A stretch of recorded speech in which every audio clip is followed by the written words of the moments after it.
I don't know what you think about your family. Maybe at times you feel it's a little bit of a strange one, or maybe even a dysfunctional one. Whatever your family is like, it's certainly not like King David's that we find here as he writes about a particular family difficulty here in Psalm 3.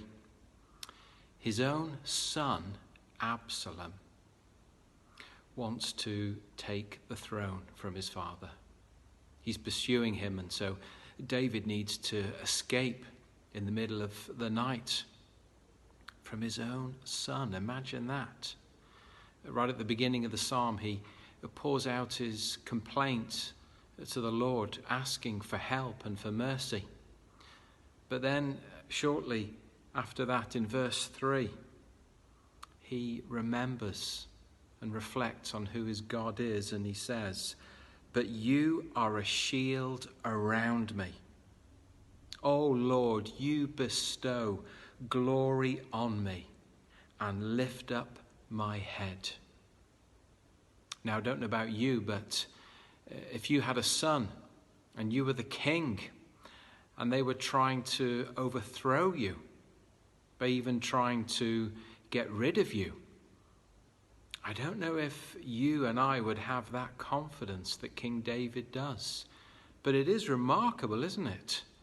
I mean, his confidence grows so much that by the time you get down to verse 5, even when David's sleeping, he's resting and completely trusting God.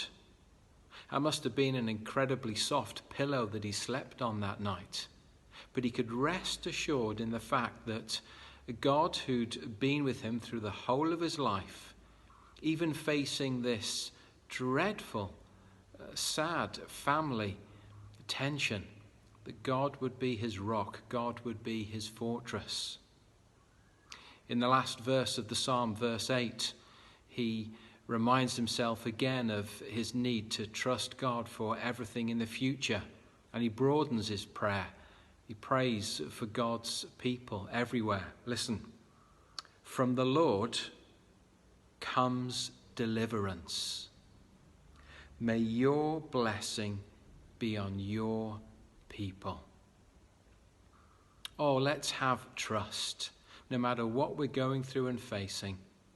Trust like David in our God, who will deliver us from everything we face.